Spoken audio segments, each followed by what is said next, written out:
Hi, everybody. Welcome to this first session on From Thesis to Book.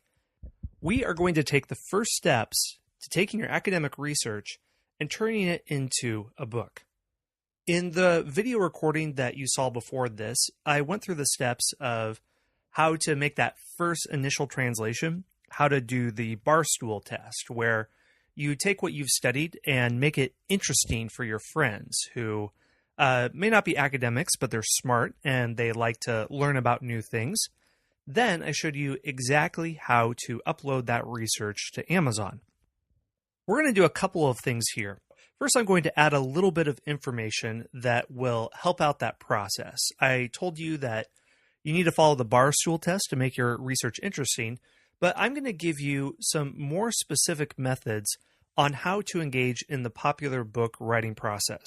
It's different from academia, and when I started writing popular books, it took a little while for me to make this transition. I had to cobble together my own method based on what I read from famous writers in history, and I want to share that method with you so there won't be any problems in writing your book. Oddly enough, this method of writing popular nonfiction actually helped me be a much faster writer when it came to academic literature. This is what helped me write my dissertation much faster. So that's what you will learn. First, you will learn how to write every single day, 5 times a week. This sounds like a burden. This sounds like something that could eat into your schedule. But once I go through the method, I promise that it will not look nearly so onerous, and it might actually be sort of fun to get into a good writing groove. The second thing I'm going to do is show you how to launch your book to #1 in your Amazon category. You might wonder, well, why does this matter? Yeah, I want to sell books, but why does it matter to make such a big launch, beyond the obvious of making more income by selling more books? Here's why. We're going to be talking about other things in this training, like how to create an audiobook based on your Kindle book, how to get your book translated into foreign languages, how to create a print-on-demand book, how to make a course based off of your ebook. Well, all of these things that follow are predicated on your ebook selling well. To get people to work with you to create those foreign language translations, to create that audiobook, you need to have a book that sells well, that's a proven winner. So we need to know how to launch a book. That's why we're going to focus on this. Now let's jump in for part 1 and look at how to write every day, and beyond just writing every day, how to write quickly, how to write effectively, and how to write a good, popular book and translate your academic research into something that just about anybody would want to read. Let me describe this not just by laying out some methods, but by telling you my story. I am a PhD in history, and a couple years ago, about 3 or 4 years ago, I was right in the thick of my research, and I hit a terrible case of writer's block. I finished my qualification exams in 2011, and I was preparing for the research stage of my dissertation, which is in Ottoman history. Ottoman history is a really weird field because the Ottoman Empire had lots of ethnic groups and languages in it, so you have to study a lot of different languages to be competent in the field. Modern Turkish, Ottoman Turkish, depending on which province you're looking at, Arabic or Bulgarian or Greek. So I took a lot of different language courses in 2012. And from 2012 to 2013, I went to conferences, and I did those good academic things like write book reviews and all that. But I did almost no writing. Here's why. I did almost no writing because I had this idea that in order to start writing my dissertation, I had to get every single original source under the sun. I had to go through thousands of pages of original research. I had to read it all. I had to digest it mentally.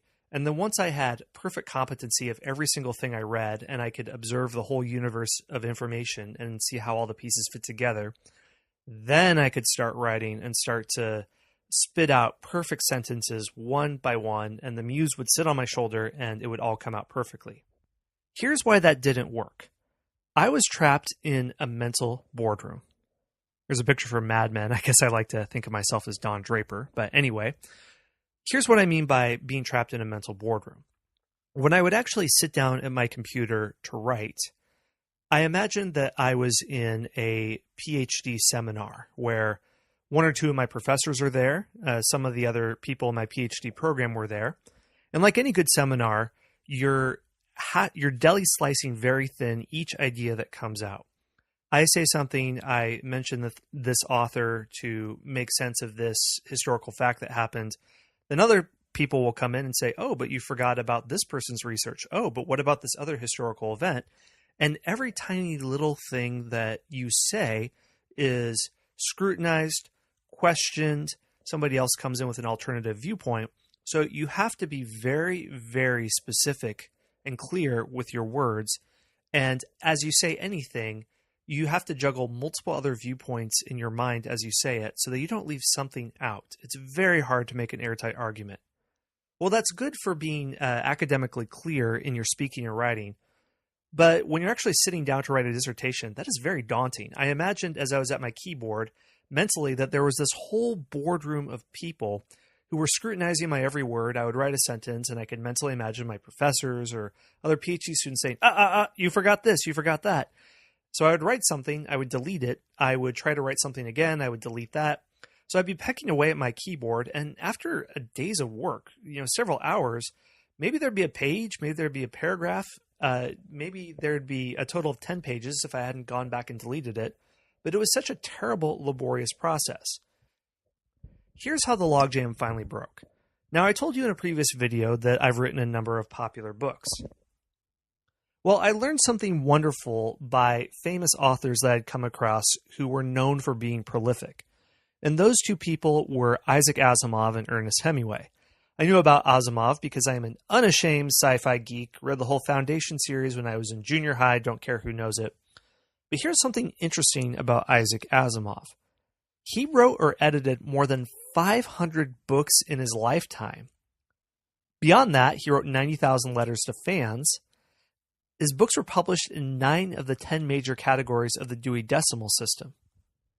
So I thought to myself, Isaac, how did you do this? I can barely produce a paragraph or a page a day, and you're writing basically a book every 2 weeks. These are not little books either. These are 50 or 70,000 words. How on earth did you do this? And Isaac Asimov has a PhD. He understands this. Here's a quote of his that opened the door for me. He said, I made up my mind long ago to follow one cardinal rule in all my writing, to be clear. I have given up all thought of writing poetically or symbolically or experimentally or in any other modes that might, if I were good enough, get me a Pulitzer Prize. I would write merely clearly and in this way establish a warm relationship between myself and my readers. And the professional critics, well, they can do whatever they wish. Hemingway, too, was famous for writing quickly and clearly. I think the first draft of The Old Man and the Sea, I might be mistaken, but it only took him about 2 weeks to write. He, too, favored short, simple sentences, and one of the ways that he would make sure that he had a good daily writing output was to keep track of it. He had a big chart that he kept in his room where he would write down how many words he wrote that day. Sometimes it'd be 450 words, sometimes it'd be 575, sometimes it'd be 462. And he wrote more on other days, so he wouldn't feel guilty if on the next day he had a lower writing output. And if he decided in the afternoon to take off and go hunting or fishing, then it wasn't a problem. So here's what Asimov and Hemingway both did. When they wrote their first draft, they didn't have a mental boardroom of any sort. They told their friends, their professors to just go away, and they sat in their mental boardroom by themselves. So what they did was they just vomited out that first draft. They made it as messy and terrible and stinky as they possibly could. They rushed into it. They never bothered to look back or cross anything out or wonder if the spelling was right or think if there was a logical connection between the previous paragraph and the next paragraph. Now, their first drafts were surprisingly good, but they didn't apologize. They just jumped into it and bit it off and spit it out. And if they couldn't keep up their train of thought, they would just write down, I can't think of it. What they did was they allowed their mind to go freely and they vomited out that first draft. And then after they vomited it out, then they would go back and edit it. Hemingway once said, write drunk, edit sober. Knowing Hemingway, he probably did write drunk, but the point is that there was no mental boardroom. Now, in the second or third revision round, yes, there would be a mental boardroom, but the first one, they just vomited that thing out. That's what I did writing popular books, and that's actually a lesson I applied to my thesis, and it accelerated enormously my writing process, and it made it seem much quicker and effortless, and dare I say, even fun. Jerry Seinfeld has a twist on this method. He uses a similar process when it comes to writing jokes. Here's what he said. The way to become a better comic was to create better jokes, and the way to create better jokes was to write every day. He would just make more jokes, and then he'd have more to select from and winnow it down. He didn't try to squeeze his brain to make the perfect joke. He just thought, okay, I'm going to fire off dozens or hundreds of jokes a day, and there has to be some good ones out of that. Like Asimov, he would write a lot, then he would just cull from his massive mountain of material, and there would be a diamond in the rough. But his advice was clear. Jerry Seinfeld's advice was clearer than just make jokes every day. He had a wonderful leveraging technique that he used on himself. And this is something you can use to motivate yourself also, even if you have a day where you just don't feel like writing or you have writer's block and you don't know how to go forward. Here's what Seinfeld used. It's a calendar system to pressure himself to write and make jokes every day. Here's how it works.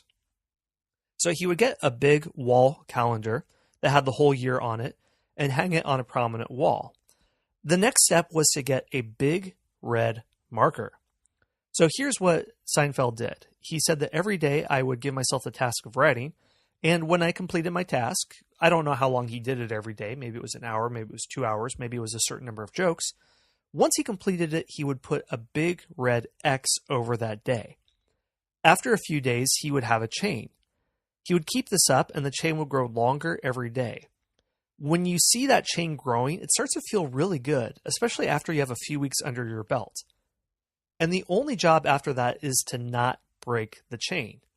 Now, here's a funny thing. Your brain actually takes over after a certain amount of time, and it likes that chain. And if you're having a bad day and you can't write well, your brain begins to give you little shocks of pain at the very thought of not completing that chain.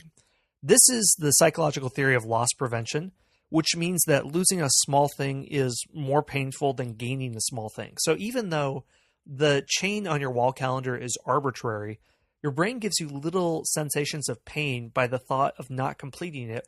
So your brain is actually your friend here in helping you write regularly. That's how Jerry Seinfeld did it. And I cultivated my own method when it came to writing, and I'll show you that in a second. But I have to say, wow, it works. And when I've given other people advice on how to do that for themselves, they got into a rhythm where whether writing academic writing or popular book writing, they could not help but meet a quota every single day. It's funny how these little motivation things actually work. I thought it was gimmicky or cheesy when I first heard it, but then I saw that it worked, and now I am a full-on evangelist.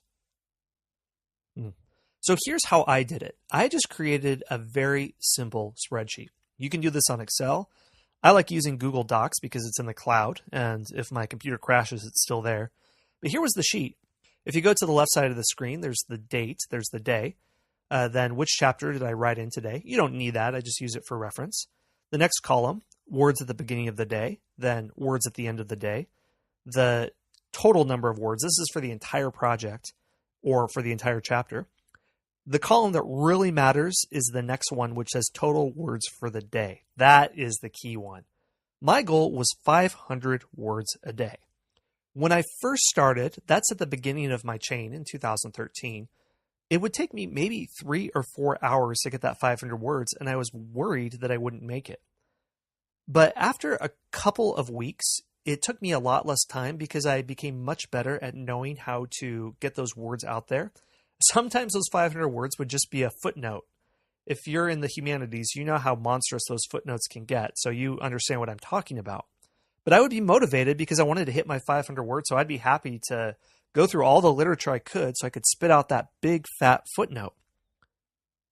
Once I started to get into the groove, after about 2 or 3 weeks, my mood really started to change. Writing wasn't this albatross, it wasn't this black cloud hanging over my head, where I was in my mental boardroom with my professors and I was scared. It became a tangible goal knowing, okay, got my 500 words and I'm just going to go through and spit it out. I felt so much better once it was all done. My brain just released gallons of endorphins into my bloodstream. My writing pace quickened. I was able to produce my first draft of my dissertation after about 5 or 6 months. Okay, yeah, it was messy as all get out, but I was able to edit it after 1.5 months. My advisor was shocked at how fast I was writing, and he only knew about this method after the fact, but it changed everything. And this method I also use with my popular books, and it makes it much easier to just go through. There's a closer view at how I would keep a tally of the words. I would see how many words I had at the beginning of the day, then how many words I had at the end of the day. That's the key thing of this whole spreadsheet. If you have nothing else, just keep a running tally so you can actually see how many words you're writing. As you see the list extend out and you see the days and weeks of progression behind you, you're going to have a new habit form. Here's another thing you can do to help along this process. When I would get to the end of the writing day, I would think, okay, what should I write on tomorrow? And I would leave notes to my future self. I would write in the margin, tomorrow, write about this source, write about this topic, do a summary of this book when you're doing your literature review. That was really helpful because when I would start the next day, I would already have some things in front of me. I would know, okay, I know I'm going to write about these things, and I would have the book in front of me, and I could hit the ground running. That's what cut down my writing time from taking 3 or 4 hours a day to put out those 500 words down to about 1 or 2 hours a day because I knew what I was going to do. I even took this a step further, and the night before, I would set up my computer, I would open up my Microsoft Word, I would get my documents ready, then I would just hit sleep on my computer. That way, when I would get up the very first thing in the morning, I would hit on, everything was right there in front of me. I would immediately start tacking my keyboard before even thinking about it, kind of like the equivalent of if you're a swimmer and you want to swim every morning, you just jump into the pool without thinking about it and it will shock you awake. That's how I would do this. So I could get done with my writing pretty early in the day. And the rest of the day, I felt great, like I was walking on clouds because the thing that was the cloud that was hanging over my head was gone. The sunshine was shining through. And the rest of the day was like a bonus. Any other thing I did the rest of the day were brownie points. They were extra credit because the big thing was out of the way. So that's something you can do even if you don't have a lot of time in your day. If you're beginning to write as a side, you're already working full time, and you want to write your self-published popular book. If you only have half an hour a day or an hour a day, that's fine. If your total word count can only be 100 or 200 words a day, that's fine. 1 or 200 words a day really accumulates over time. So if you are working full time, and maybe I would recommend you do this in the morning, get up a little bit earlier and do it before you go to work. Just a little bit of writing will accumulate a lot over time. I want to drill down even more specifically on how to build up this writing habit because writing consistently is critical over the long term to produce a lot of ebooks. It's not enough to have a writing marathon, but it's important to write regularly. Let me give you the example of Nike Plus. This is a sensor system. It was popular a few years ago before Fitbit took over. It was a little pedometer you would attach to your shoe and sync up with your iPhone or iPod. And what it does is it tracks where you run, it uploads your data, it sees how far you ran, and it keeps just a log of your running route. Well, here's a story I came across that illustrates the power of forming a habit and specifically tells us how long it takes to form an unbreakable habit that will relate to our writing. In 2008, Veronica Noon attached the sensor to her running shoes and headed out for the door, so she pressed start on her iPod and began keeping track of every step she took.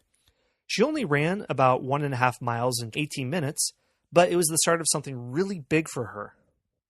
She ran 95 more times since that day and logged in 280 miles in about 48 hours on the road, and she lost almost 80 pounds. She's one of many stories of people who formed a habit because they saw their data and their data spoke to them. But here's the interesting thing. Nike Plus collected hundreds of thousands of users' data, and here's what they discovered. There's a magic number for Nike Plus users, and Fitbit found the same thing. 5. If someone uploads only a couple of runs to the website, maybe they're just trying it out and they're not going to stick with it. But once people hit 5 runs, they are massively more likely to keep running and uploading their data. After 5 runs, they've gotten hooked on what their data tells them about themselves. So if you can keep track of your daily writing on that spreadsheet 5 times, you are done with your book. You will be able to convert your writing, your academic research, into a popular book, and that's it. That's all you have to do. Just do it 5 times. The habit is set, and you will probably be able to do it as long as you want to. Again, to borrow some writing recommendations from a dissertation, all those can apply to popular writing as well. When you get out that first draft, the idea is first you make a mess, then you clean it up.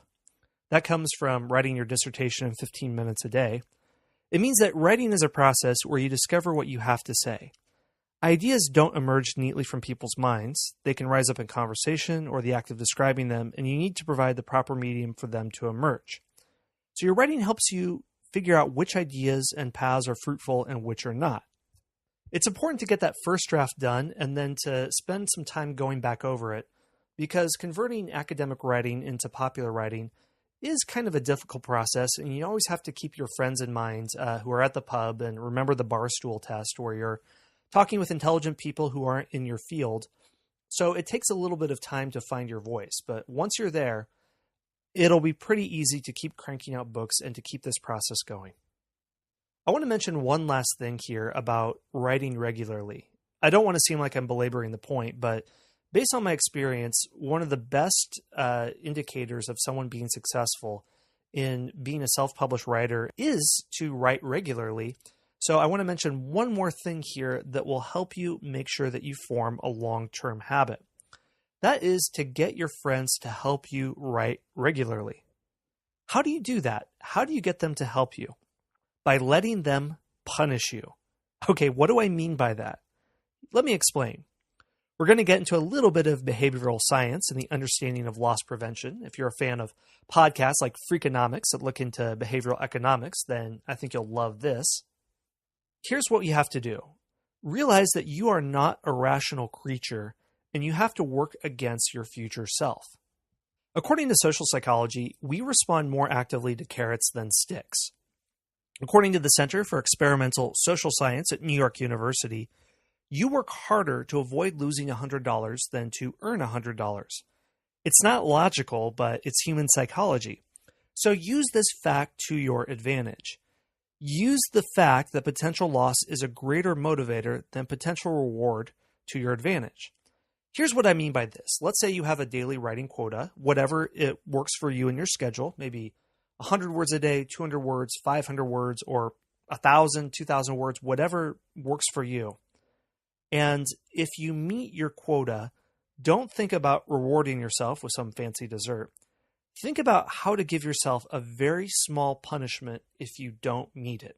This is where you can get your friends involved. Give them access to your writing data spreadsheet where you have your total word tally. Maybe make it a Google Doc where other people can have access to it and see it from their own computer.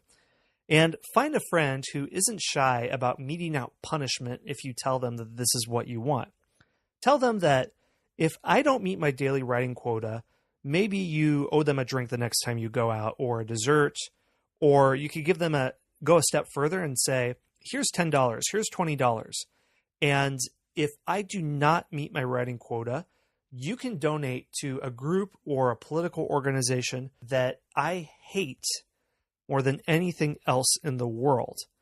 Give it to them in my name and give them my address so I'm on their mailing list or their email list, and I get messages from them all the time. Something that make your toes curl and you think, oh, I hate that. I hate that group. I hate that organization.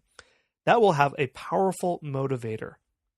This idea comes from a book by A.J. Jacobs called Drop Dead Healthy. This is a really funny book. It's about health and weight loss, but it relates to our topic at hand.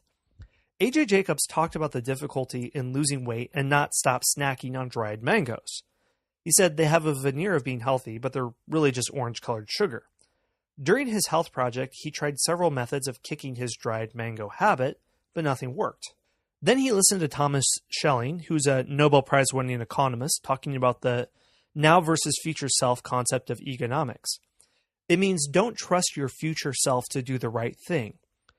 That's why you set up a punishment for your future self in case you fail and you get your friends to endorse it. Here's how A.J. Jacobs used this principle. He said to his wife, "If I have another dried mango this month, I want you to donate $1,000 of my money to the American Nazi Party." This is particularly funny since A.J. Jacobs is Jewish. She tried to reason with him, saying, well, why not some shady pharmaceutical company? But he said, no, I don't want it to go to something kind of bad. I want something that will make me sick to my stomach. So he filled out the check, and she wrote it courtesy of A.J. Jacobs, and she would cash it if he failed to live up to his self-imposed ban on dried mangoes. So here's what he said after he filled out the check. "This strategy is one of the most effective I've ever encountered. I haven't eaten a dried mango in 2 weeks. I still open the cabinet and see those slices and get a few drops of Pavlovian saliva. But there's no way I'm going to put one in my mouth. It's like a switch has flipped. I can't even conceive of eating one. The repercussions are too horrible. I'm not going to pay for a bunch of new swastika flags and jacklace boots. It's as if I were dating a woman and discovered she was my long-lost sister. The thought of kissing her repulses." Now, I don't know how you can do that, but give some money, and it doesn't have to be a lot. The point is, it could be as little as $1, but the psychological power still takes hold in our minds. And tell your friend, give this to some organization that I hate, hold me to it if I don't meet my daily writing quota, and you will keep to it. So this is the fuel that gets you going as a self-published writer, to produce word count every single day, and that accumulates into a book. Then that accumulates into another book and another book and another book, and that keeps you going. The key to all this is to have a steady writing habit. So those are a few tools that I mentioned to make sure that you write every day, that you have a spreadsheet, that you keep track of your writing, that you have friends who will punish you. And the reason I mention this is a lot of people say just write every day. And yeah, that's all well and good, but in the beginning, it's hard to keep up that habit. But if you use these tools, you will be able to establish that habit and keep it going for as long as you want. All right, so we talked about how to write every day. Let's get into the nitty-gritty and talk about how to launch your book to #1 in your Amazon category. In the video training that came before this, I showed you how to choose a category where you can launch in #1. If you need to, go back to that where I talked about how to select a category on Amazon, how to choose a category that is competitive but not too competitive so you don't get lost. So keep that in mind and use that for reference for later, but we're going to hop a little bit around that sequence that I showed you before. Here's the first thing that you need to do, and this actually comes before your book is finished. This comes before your book is published and available for sale. This is something that you do first. The first thing you can do is to create a launch team. These are people who will support your book. These are fans who, as you're writing, as you're producing each chapter, you'll give it to them and they'll offer feedback and critique. They'll tell you what they liked, what they didn't like. When it's time to launch your book, these are the people who will write reviews for you. These are the people who will tell their friends about your book. This is something that has a tremendous impact on a book launching. I've done this before, and the difference between before I use a launch team and afterwards are tremendous. First of all, I get wonderful feedback from readers on the book. It changes the format as I'm writing. When I find out what works and what doesn't work, it makes the writing better and clearer, and the end product is much better. It also gives me a lot of good reviews at the beginning. And some people might hear this process of creating a launch team and giving parts of your book away to them for free and think, wait, am I losing sales here? Won't this hurt my odds overall? No, actually, here's why. This is something that major publishing houses always do. They always use beta readers or a small group of people who will read a book beforehand. But think of it this way. Let's say you're opening a new burrito shop, and the first day you give away 25 free burritos. Each of those people who got your burrito for free will tell all of their friends how great this burrito is. They'll tell their 10, 20, 30 friends. Well, if you multiply 25 by, let's lowball it and say 10, that's 250 people who heard about your awesome burritos. If you multiply it by 30, that's 750 people. So those initial free burritos, okay, you lost out on 25 sales, but there's 750 people who are hearing about how awesome your burritos are, and that's going to create massive business in the beginning. That is what a launch team does. So let me go over really generally how a launch team works. First, you put together a group of people on Facebook. You create a Facebook group for your book launch. How do you get people there? Here's how you do it.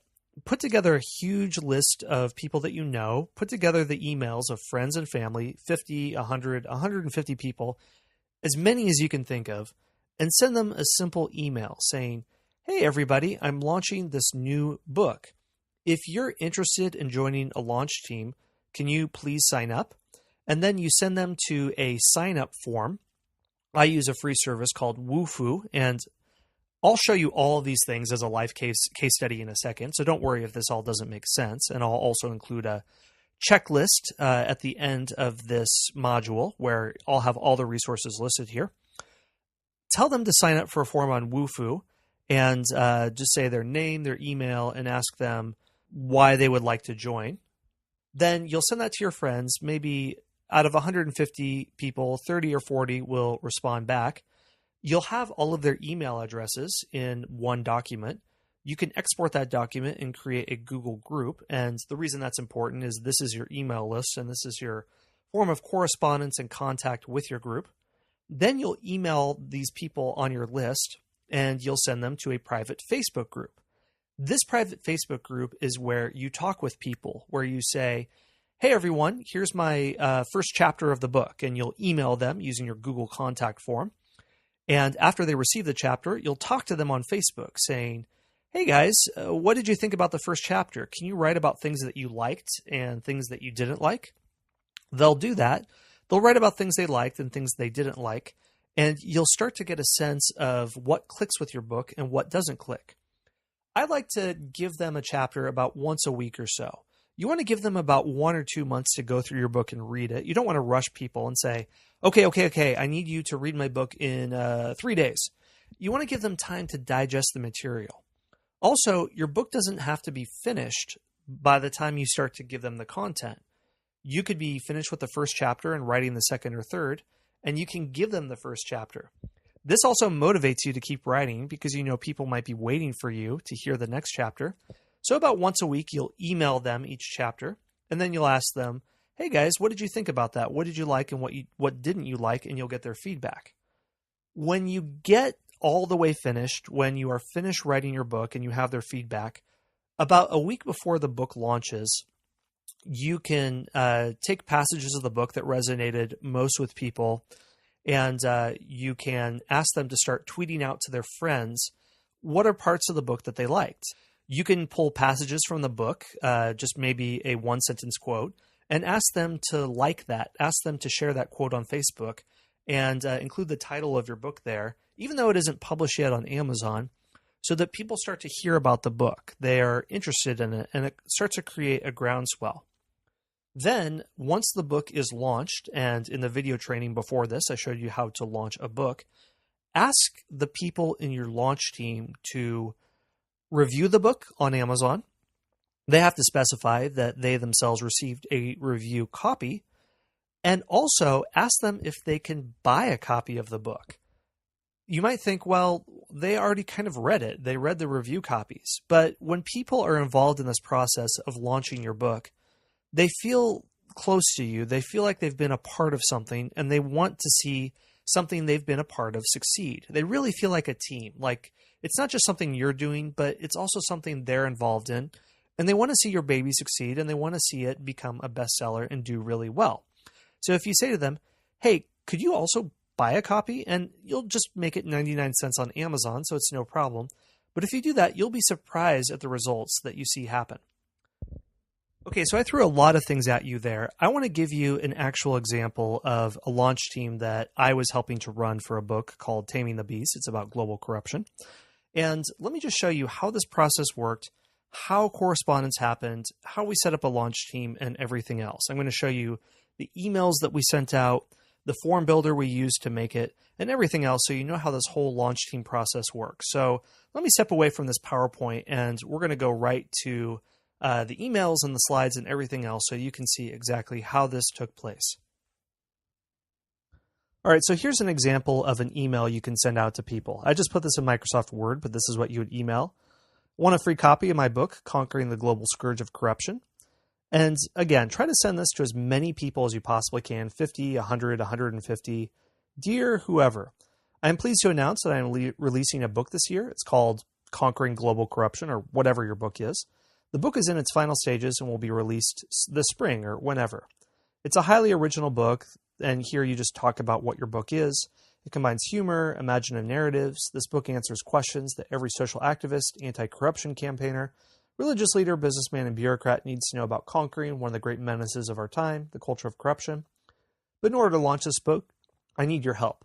I need the help of an intelligent, socially committed person like you who will give feedback on this book and spread the word once it launches. Would you like to join our street team? If so, you will receive a complimentary copy of the book and play a critical role in putting it together. To apply for the street team, please click here. Thank you. Together, we can conquer the beast. Okay, where does this link here go to? It goes to woofu.com. Woofu.com. Here, you're going to create a form where people can click on and apply to join your street team. Let me show the type of thing that you can create. Okay, so here's woofu.com. This is where you can create free forms. So all you do is click on sign up for free, and let me show you the type of form that you create. You'll be taken to a screen like this and click on something that says new form. Let me show you the sections you need. You don't need many. This can be very simple.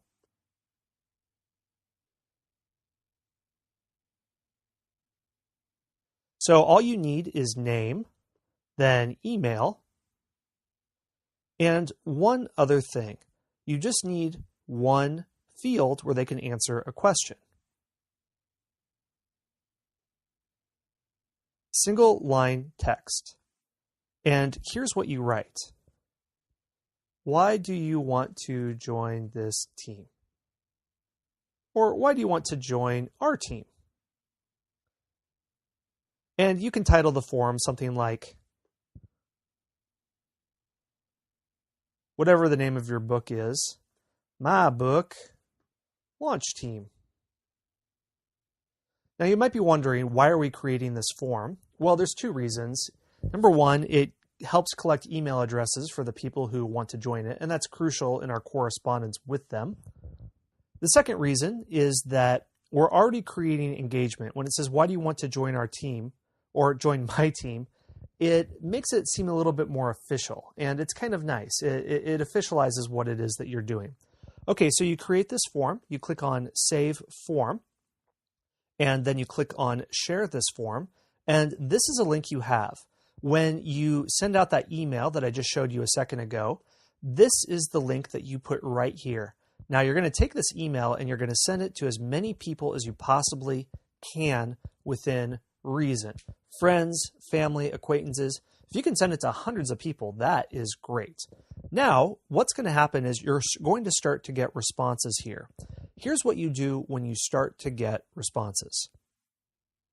So you can click on entries and see who signed up. So you have your list, you exported it, you have your email contacts, and you can keep track of them in different ways. You can set up a list in Gmail or whatever email provider you use.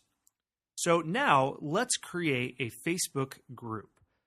So now you're going to send an email to those people, welcoming them to the street team. And the email can look like this. Dear friend, thank you for showing your interest in joining the street team. I'm pleased to welcome you to the group. All you have to do to officially join is click on the link below to join our Facebook group. Make sure to click on the big green button that says Join Group.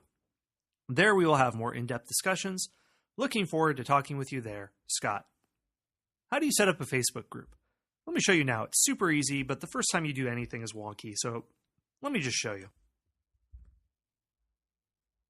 Here's all you do. So you're on Facebook. Come down here where on the left side of the screen, Groups, it says Create Group. Click on that. Group name, say Awesome Book Launch Team. You're not going to add people here because you'll send them that email and they'll sign up on their own.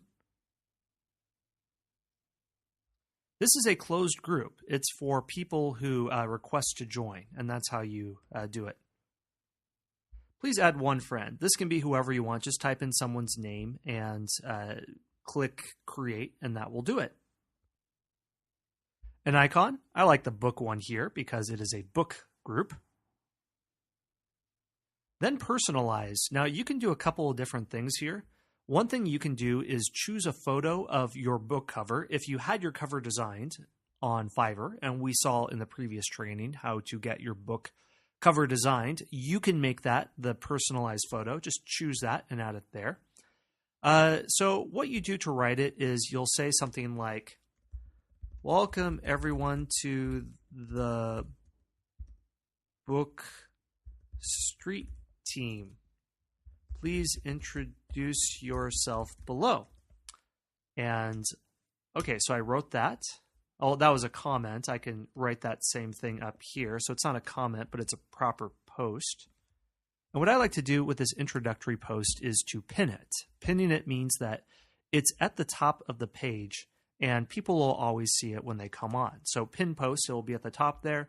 So when new people come on, they can introduce themselves, and it's a nice way to get going. Now, what do you do as you're going through the launch with this group? Here's a few things that you can do. First of all, about once a week, you're going to email them a new chapter of the book. Maybe it's a PDF, and you're not going to send it by the Facebook group. You're going to email it because you can miss things on Facebook. People are not always on Facebook. They can miss things, but people are typically checking their email on a regular basis. So email it out once a week, and then every week, make a new post saying, "Hey everyone, what did you think about this new chapter? Tell me what you liked, what you didn't like," and then you'll start to see messages come in, and you can talk with people, you can get feedback, and it's really great. Then you can pull quotes from the book that a lot of people liked. You could make a new post where you have a quote from the book and ask people to like this so their friends see it, ask them to mention the book, and there'll start to be a buzz and a groundswell that starts to grow. When your book is finally published, and I showed you in the previous training how to publish your book, then you ask people to review the book and to share a link to the book on Facebook so that a lot of people see it. There's a few other things I want to do to tell you how to launch a book successfully.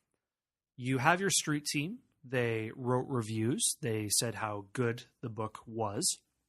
There are a couple of other things that you need to do to get your numbers growing. Beyond the street team, there's two other groups that you can use to promote your book. The first are friends and family who didn't join your street team but still would like to see the finished book and download it or promote it or leave a review. The second group of people are those that like free or discounted books that can find yours on paid email lists. And I'm going to show you how to use both of them. The first thing you can do, here's my handsome little mind map. On the bottom here from session 1, you can run a free promotion. Kindle lets you run a free promotion every 90 days. If you are a member of KDP Select, which I told you to sign up for in the previous training, every 90 days, there are two things you can do.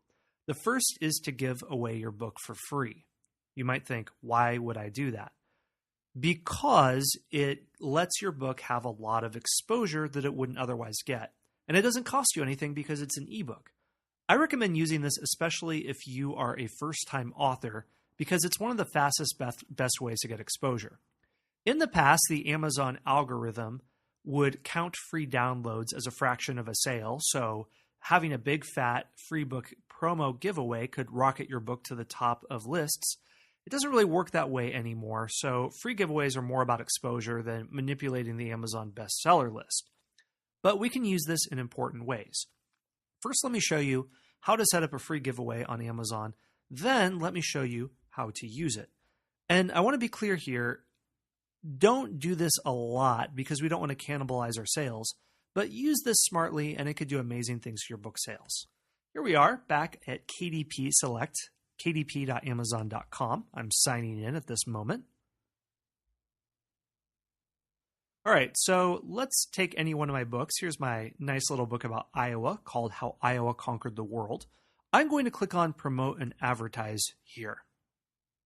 This is where I can run a free giveaway. There are two things I can do: Kindle Countdown Deal and free book promotion. I'll explain Countdown Deal in a second, but let's click on Create a Free Book Promotion. So start date, whatever you want. It could be any time in the future. You can go from 1 to 5 days. I would just do 2 days because that's honestly about all we need. So any point in the future, whenever you want, you choose a start day and then an end day. Let's do 7, so 2 days, whatever. And then you click Save Changes, and that will create a free promotion. There you go. Please wait while we save your promotion, and there it is. Now, I should mention that there are 2 different types of promotions you can run. One is the free book, which we just set up, and you can see it down there at the bottom. It's scheduled. The other one is a countdown deal. A countdown deal is this. Let's say your book is $2.99. It means that for 2 or 5 days, whatever, your book can be discounted to, let's say, 99 cents. It will be on special lists. It will be promoted like the free book is. And it's not free, but it is discounted, and you can get a lot of sales that way also. Now, you can only do a free book or a countdown deal. A countdown deal will make it much cheaper, but not free. So let me talk about how to use a free book promotion first, and then I'll talk about how to use a countdown deal, and you can decide what you want to do. Okay, so here's what you should do. When you have set up your days that it's free, go over to Facebook and make a post like this. This is an actual one I wrote. This one was for a book that was 99 cents, but you can do the exact same thing for free, and I'll show you how to do it. I said, "Hi everyone, my new book is launched, Off the Edge of the Map, Marco Polo, Captain Cook, and 9 other travelers and explorers that push the boundaries of the known world. It's only 99 cents, and you can download it here." Here was the Amazon link. Here is the UK version. I have friends in the UK, and the UK is the second most popular Amazon store, so I just like to include the link to the UK. It's basically the same as Amazon.co, except instead of Amazon.com, it's Amazon.uk, and this number back here is exactly the same. Not everyone has a Kindle, so if I have friends and family who want to support me but don't have one, I'll say, if you don't have a Kindle, you can read it on your PC by downloading the Kindle Reading app here. To find that, just Google Kindle Reading app for PC, and you'll find a link on where you can download that, and I like to include that link for people there. So if your book is free, tell them it's free, and also in this post right here, after you put this up, a bunch of people will like it and then share it, and they'll say they got it. After a day or two, go into the comment section and say, "Hey everyone, thanks for downloading my book. If you can leave a review, a short review, 20 or 30 words, that's a big help. Thank you." And this is how you can get a lot of reviews for your book from friends and family, and it's a great way to promote it. Okay, so that's how you can use free book promotions to grow your list. But there's a second thing you can do in place of this that I think is very powerful in different ways, and let me show you what that is. A little bit ago, I mentioned Kindle Countdown deals. Let's cancel our free book promotion, and let me show you what a Kindle Countdown deal is and how you can use it to rocket your book to #1 on bestseller lists. Okay, so let's set up a countdown deal. Again, every 90 days, I think you have 5 or 7 days you can set this up. So we'll start here, and we'll end it on this day. So down here, number of price increments, the starting price I'll say is 99. And if I wanted 2 increments, it would start at 99 and then go to 199. What this means is that I'll show you how this plays out practically. For half of the countdown deal time, the book is reduced by 67% to 99 cents. Then, 80 hours later, the book jumps up to 199 and is only 34% off. I like mine to be just 99 cents the whole time. And this will put the book on special lists on Amazon. It will give it more exposure. It will give it more publicity. And I told you before that if a book is 99 cents, typically you only get 35% royalty. On a countdown deal, you get 70% royalty. So instead of 35 cents, you get 70 cents. Well, that's nice. But here is the real power of a countdown deal. Let me show you. You want to do two things with this. First of all, you do the same thing. You put up a Facebook post like this. This post is actually for a countdown deal. You're asking friends or family to buy your book for 99 cents instead of just get it for free. The advantage of a free is that, of course, a lot more people will get it. A lot more people will leave reviews. And if you're looking for early reviews, this is a great way to get them. Here's where a countdown deal is helpful. If you do this, then if people get your book for free, Amazon does not count that as a sale, and your book does not go to the top of any bestseller lists. If they get it on a countdown deal, it does count as a sale, and your book does go up the lists. So by running a countdown deal, by telling your friends and family and your launch team that it's available, you're going to get a lot of people to purchase it, and you're going to be on the front page of Amazon. But there's something else that you can do that will almost guarantee your book will rocket to the top of a front list. And here's what you do.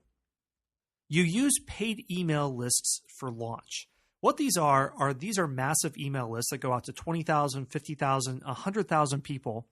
And it announces to them, hi, everyone, these are books that are discounted to 99 cents today. People will see your book and they will buy it. And these books have different costs. Sometimes they're $10, sometimes they're $25, sometimes they're $99. And there's a lot of different services out there. But the point being that if you pay to have your book on this list, it will get a ton of exposure. And in terms of bang for your buck, this is probably the most effective thing I have ever seen to get your book out there, to get your book on the top of a list, to see it rocket to number one. It's very inexpensive. It gives your book exposure, and this creates a virtual cycle where your book is at the top of the list. It's number one in its category. More people see your book because they're searching, and they'll typically buy a book from the front page of Amazon. Your book has good reviews because your friends, family, and street team left good reviews. More people will buy your book, and because more people will buy your book, it will stay at the top of the list. Now, this doesn't mean it'll stay there forever, but what it means is your book is sticky in the Amazon list. It stays up there, and because more people see it, more people buy it, and we kick off this virtuous circle. So here are three different paid lists that I like. Fussy Librarian, for a history book, which is what I write, it's about $10 to get your book listed. Bargain Booksy, I think, is about $25, and Kindle Nation Daily is $99. It costs more in Kindle Nation Daily, and you have to schedule way out in advance, like a month, but it is worth it. Wow, you get a lot of exposure if you go on Kindle Nation Daily. But all three of these I would recommend. Here is another website that includes other sites where you can promote your book. eNews Today, BookSense, Robin Reads, Book Kitty, eReader Cafe, Free Kindle Books and Tips, and eBook Soda. I can't recommend all of these. I haven't used all of these. Some of these are only for free books. So if you're running a free book promotion, you can get a bunch of downloads and a bunch of exposure that way. So I can't personally vouch for these, but these are other services to look at. Now, you could use all of these services at the same time if you want to really launch with a bang, but that could end up costing a lot of money. And I just want to show you the simple things to start off with. And I like these services: Kindle Nation Daily, the Fussy Librarian, and Bargain Booksy. Let me just show you really quickly what it would look like if you were to set up a promotion on, let's say, Bargain Booksy. Here we are on the front page, and you click over for authors. Other websites are like this. There's email signed up for readers, and you'll find a link that will say something like for authors. Kindle Nation Daily and Fussy Librarian are the same. Next, you come down here and you look for your genre. Yours, if you're an academic like myself, will probably be something like general nonfiction. As you can see, mystery and romance cost more, but that's because those books sell more. So if you really want to make a lot of money as a self-published author, get into romance, but that's not my purview. If that's yours, hey, go for it. But let's just go with this. Okay, so general nonfiction. This goes out to 77,000 people. That's good exposure. Now you're going to select a date. Now, there are some eligibility things. It says your book must be between 99 cents and $5. We limit authors to one feature book per month. We do not have a minimum review requirement. However, every book goes through an editorial review process. This means that if your book has no reviews, some of these lists might not accept it because they don't want bad books out there. That's why we had a street team. That's why you contacted friends and family to get reviews for your book.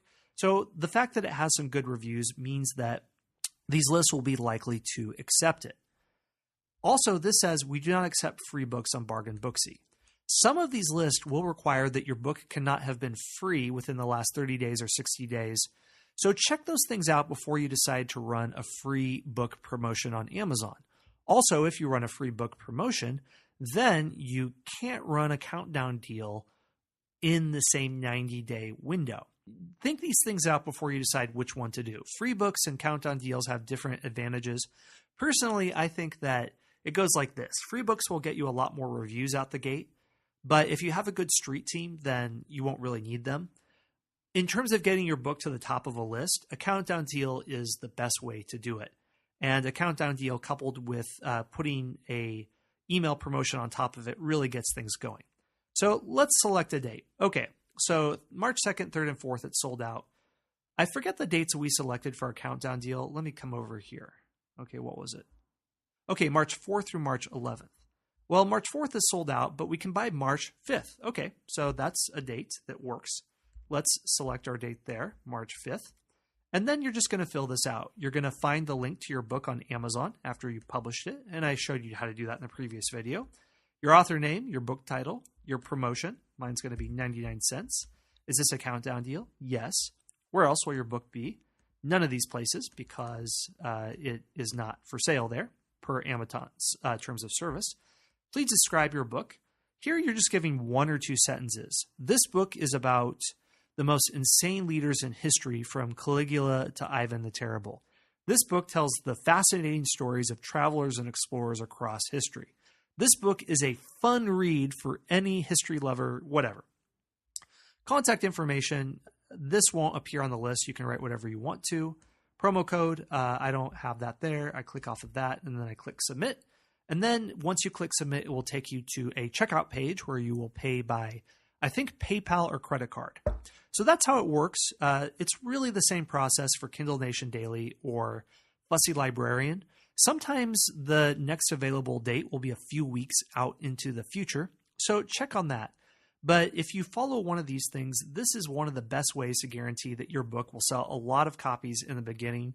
And this is a really important step because if your book sells a lot of copies in the beginning, then you can do other things like find a person to narrate your book for you. Then you can find someone to translate your book for you. So this step is a really important one to kick off things that come along later. Okay, so that's what I want to mention here, using paid email lists in order to kick out your best seller going forward. I've included a few resources for this session. I mentioned earlier that I would include texts of the email that I showed you earlier, and I have that here. I have PDFs that you can use. They include a sample email for prospective street team member. I also include a sample email for street team members to direct them to the Facebook group and other resources.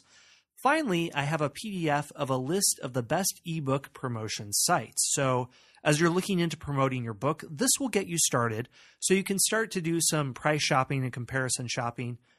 Any one of the ones I listed will work for you, and decide if you want to use them and how you want to use them. But if you do a countdown deal and couple it with a good book promotion, this will get you going, and this will help get your book up at the top of lists. So this is the thing that will really get the whole chain reaction started. Well, that's all I have for now, so I'll be happy to take any questions that you have. Please ask anything you want, and also, if there's something that I didn't cover that you would want me to focus on in greater detail, I take your questions and recommendations very seriously.